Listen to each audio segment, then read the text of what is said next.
What's up, Tap In fam? We're back with another Shots O'Clock series where we bring you the insider secrets on the nightlife in your city by sitting down with the stakeholders of the industry itself. Today, we have the honor of sitting down with an established entrepreneur, low-key and OG in the nightlife industry. Ladies and gentlemen, owner of ReBar in downtown Cleveland, Rachel. Hi. We appreciate you. I appreciate you coming in to talk with us today. Yeah. So, a lot of people have either seen ReBar or been here in passing, but they may not know you or your story. So if you don't mind, just give us a little background on yourself, how'd you got into the nightlife itself? Yeah. It's actually a crazy story because 10 years ago, I would never think that I'd be in this position right now. So I was a hairstylist for 14 years. Oh, wow. Right out of high school. Owned a couple small shops. So already was an entrepreneur in that sense. Mm-hmm. My son started high school in, good God, I don't know how many years it's been now. He's been, so 8 years ago or so. Okay. You wear it well. I would have never guessed. Thanks. Yeah. He'll be 23 this year. Okay. You really wear it well. So good for you. Thank you. Yeah. So I had just moved back from Miami and just trying to get on my feet again. And he's in, private high school. So I'm like, okay, got to pick up a part-time job, help. He's also a baseball player. So yeah, travel ball, the whole thing. The whole nine. Yeah. So I'm like, okay, I'm going to pick up bartending. A mutual friend of mine and somebody who was managing at Rumor at the time actually got me in at Rumor. I'm like, I've never bartended before. Oh. And they're like, oh, don't worry about it. You'll figure it out. And I did. So I worked in nightlife for, I think, about a year there and a couple other places. And then I landed here. So ReBar, they had previous owners. They were kind of just like a dive bar that was open for baseball games. They weren't even open for anything else. Right. Yeah, so I started working here. And then within the first month or so, started managing. The manager wanted out. The owners weren't hands-on at all. They kind of bought the bar for fun and then realized this is a lot of work. Yeah. So at that time I had already been in a live workspace with Sabrina Semedy. She is a real estate agent. She's amazing now. But she at the time was a very talented photographer. Me and her were doing pop-ups. She was doing, art shows, photography. We were throwing parties at the studio. They were a lot of fun. So I already was kind of tapped in from working in, the bars and stuff with different DJs. I think our first event was, oh my gosh, what was it called? Why can't I think of it right now? It was an anti-Valentine's Day, Single Awareness Day. Oh, Single Awareness Day, yeah. We did a party and it did really well. So I'm already having fun curating these events. Showcasing really with her guidance, the art community and the creatives in the city.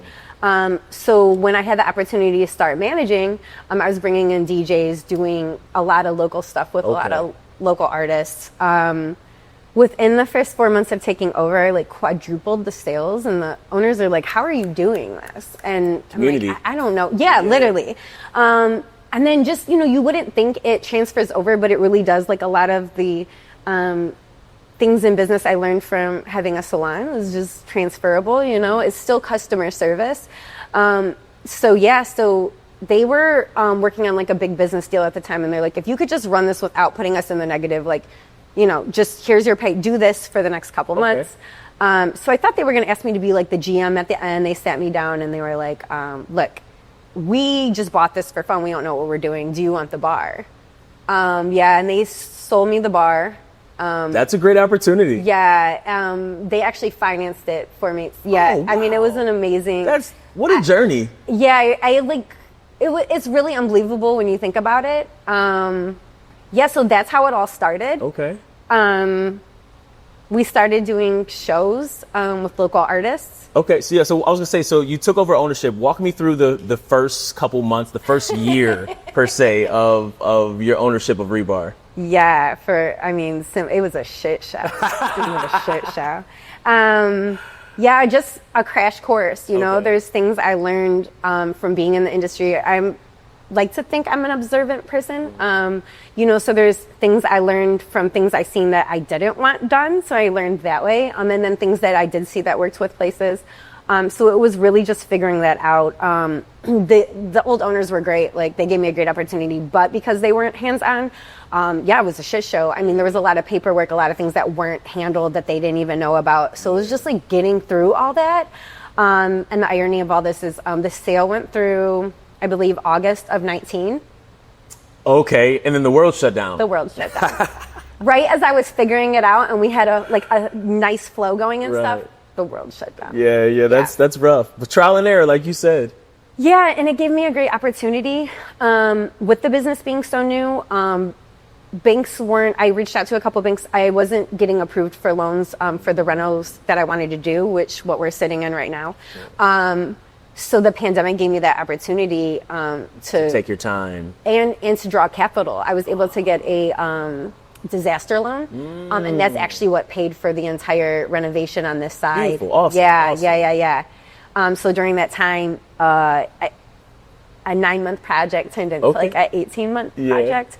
But yeah, tore down walls.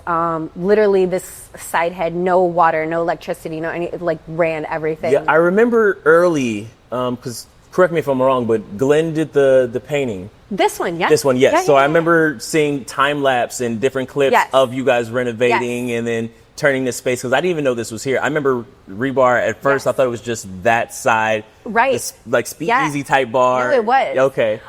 Did you ever come to any of the live music events? So like we would have. No. So yeah, that's where it started with like the art and we would do showcases with artists. Everything from visual performances to song to music to anything you can imagine. And there was a wall right here. And there was like this just makeshift stage. Okay. I had somebody come in and do like lighting, like little by little, just making a space. Right. I'd have to show you pictures. I mean, it was a disaster. And then little by little, just doing these things to improve the space. Having different artists come in and do murals on the wall. Our first one was Isaiah Star Being. Okay, yeah. Did like Bob Marley on the wall. Yeah, I know that. And then just being able to like fully do a renovation into what it is today is like been quite a journey. I can only imagine. Yeah. So the world shut down, and then at what point, if you don't mind me asking, did you see yourself, getting over that hump, over that hill? I don't know if I still see No. It's the life of an entrepreneur. Yeah, I got exactly. you. I got you. It's like highs and lows. Yes. I don't think there's like ever a point where, at least for me, like where I'm like, oh, I made it. It's like you hit these little milestones, and then you just know like the work never ends.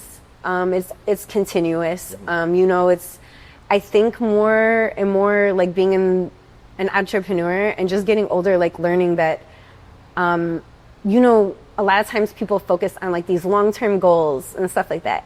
And I think it's more about short-term goals, like following what you really like enjoy, which is your passion, which ultimately I believe is your calling. Because my big picture, when I used to have these big pictures, I've never landed at that big picture. Like it's all these little small things that took me somewhere else. I think like if you just keep staying true to like what you're passionate about, things just kind of fall together and come together and lead you where you're supposed to be. I couldn't agree more. Yeah. So I don't know if I ever had. Yeah. That one specific. No. Okay. No. I mean, we would be here all day talking about stories of like how, just disasters during remodeling or like, all these like hiccups and then you get over one and you're like, we're coasting, and you're like, not for too long, So I don't, it's just a lot of little milestones. Okay. I know like now sitting back and watching it, I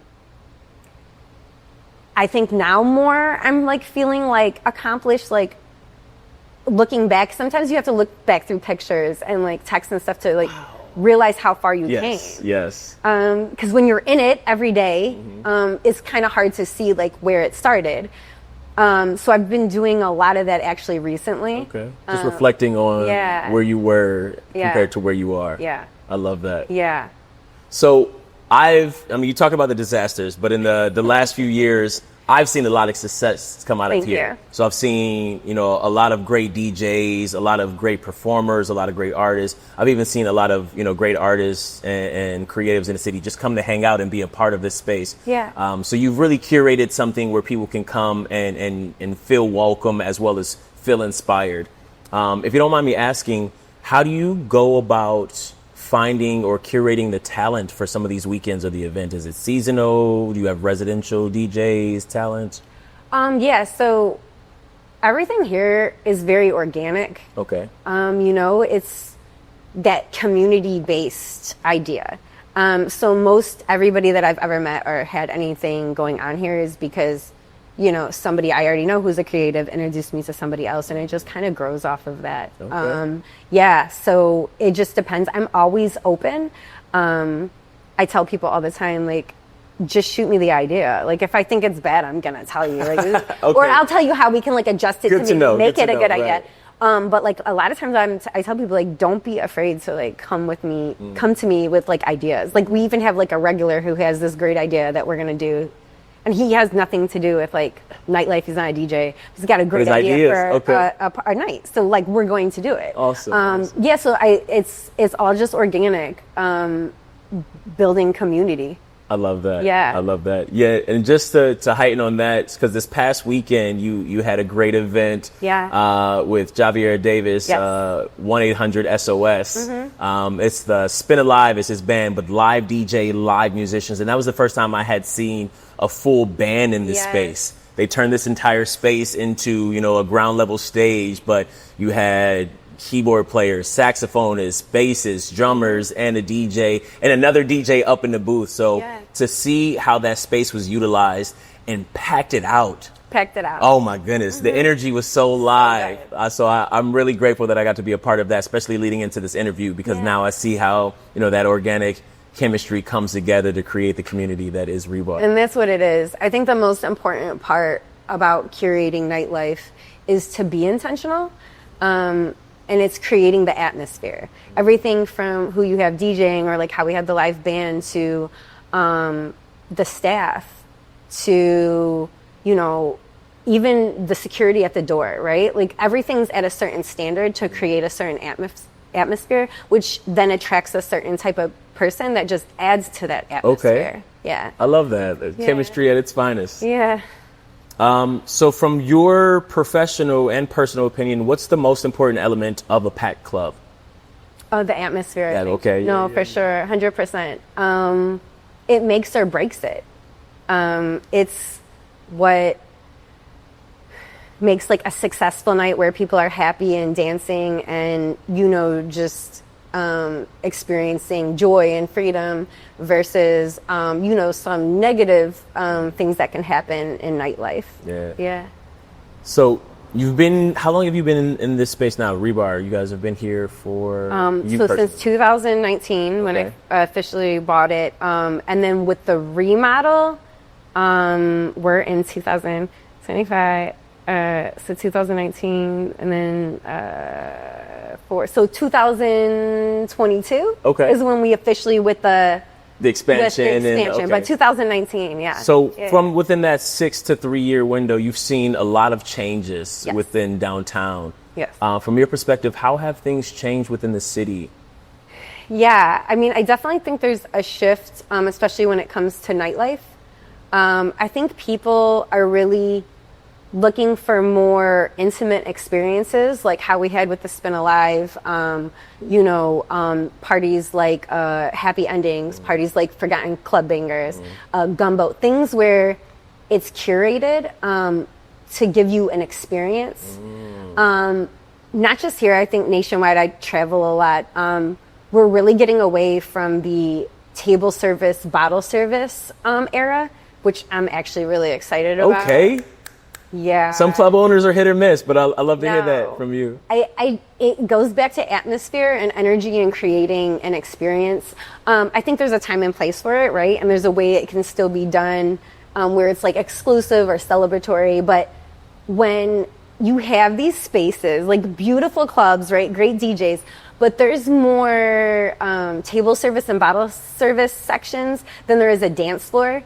You know, all you have is people, it's the whole like bottle wars thing. Okay, yeah. And, you know, to each their own. I'm not a fan. And I think nationally, it has already moved out of that, where I think Cleveland's finally catching up. And I'm excited about that. I want to see people dance again. Bring back the dance floors. Yes. Like, that's always what we've been big on here. Like, people move. You move when you're here. You know, you don't have to, but people move. Yes, like the music we play, the what we encourage and promote with our events. So I think there is a shift. I think a lot of things are slowing down right now because it is in that like shifting period.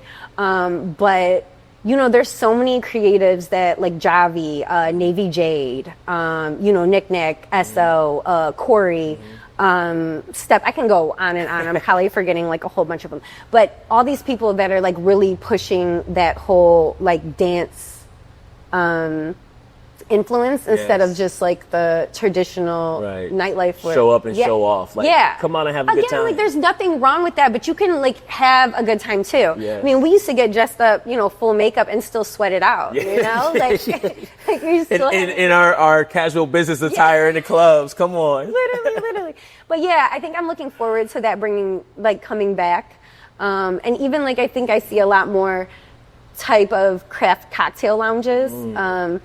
Where like we're big on here, and a lot of places I'm liking to see now is not so much like the go out and get drunk era, but enjoying a cocktail, like experience over excess. Yeah.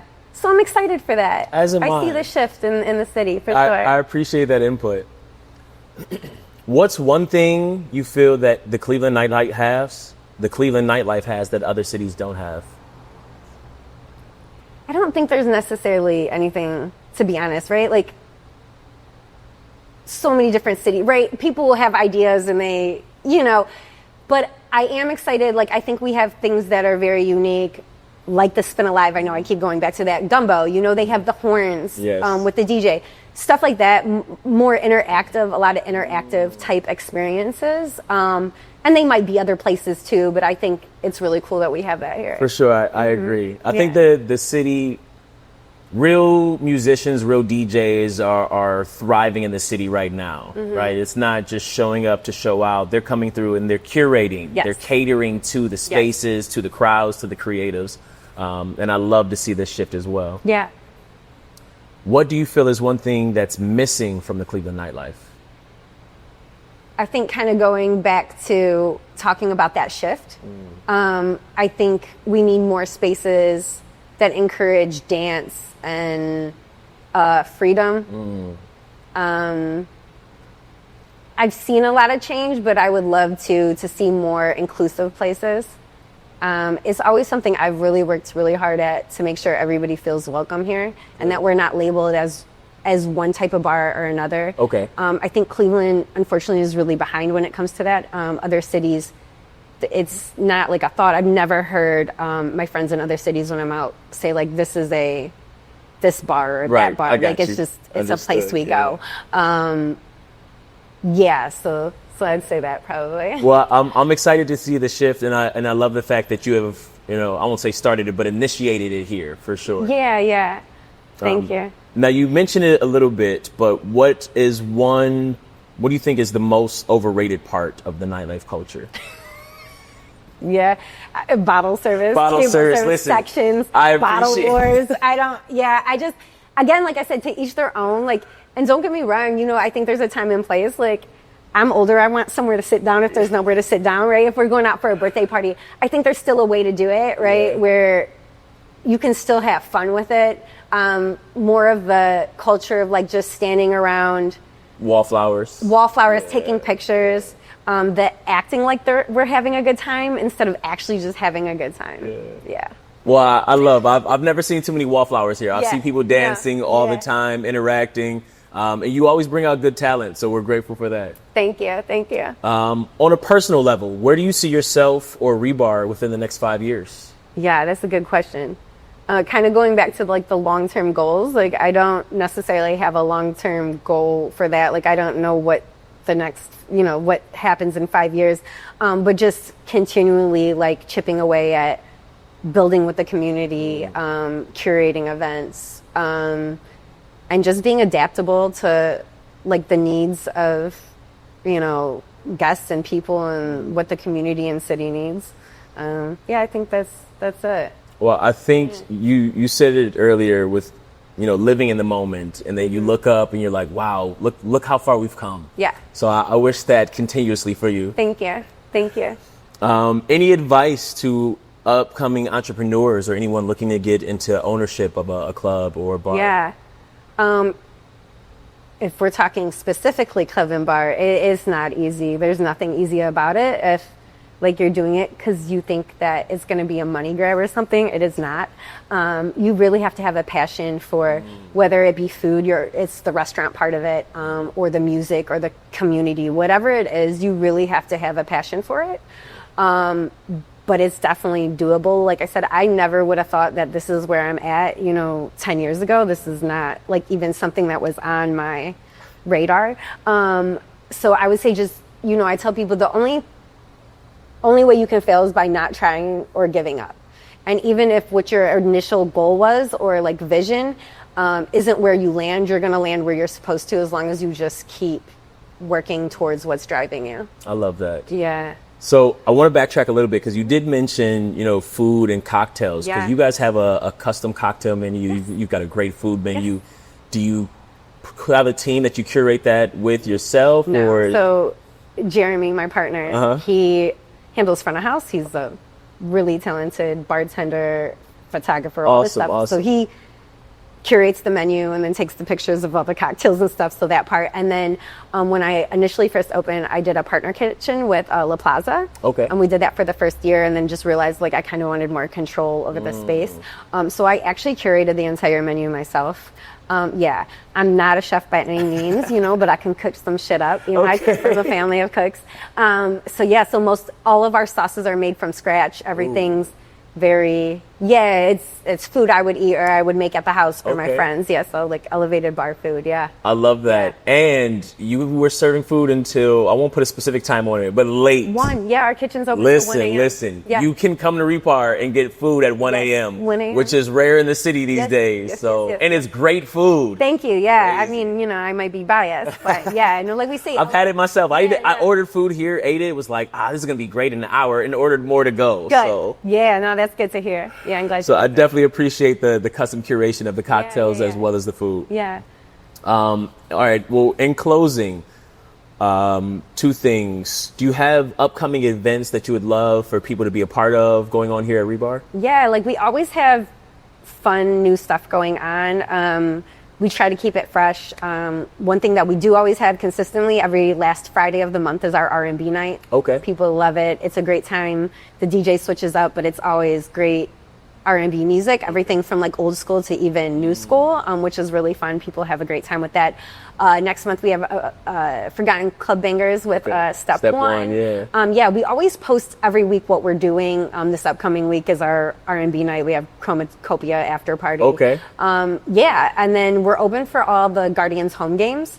So whenever going to a game, we always are open. Especially being right down the street from the stadium. Yeah, and it's a good time. It's a good place to, pre-game, post-game, watch the game. Awesome. Yeah. Well, what are 3 words or less you would use to describe Cleveland?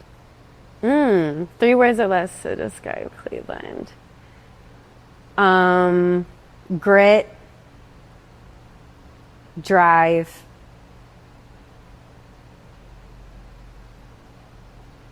perseverance. Yeah. That's a testimony to the city and the people of it, for sure. For sure. No, for sure. Yeah. I think that's what makes us different than a lot of places. I agree. Yeah. Well, on that note, Rachel, we appreciate you taking the time to meet Thank with us. you. Ladies and gentlemen, please be sure to tap in here at ReBar. You can follow them on social media or tap in with Rachel directly.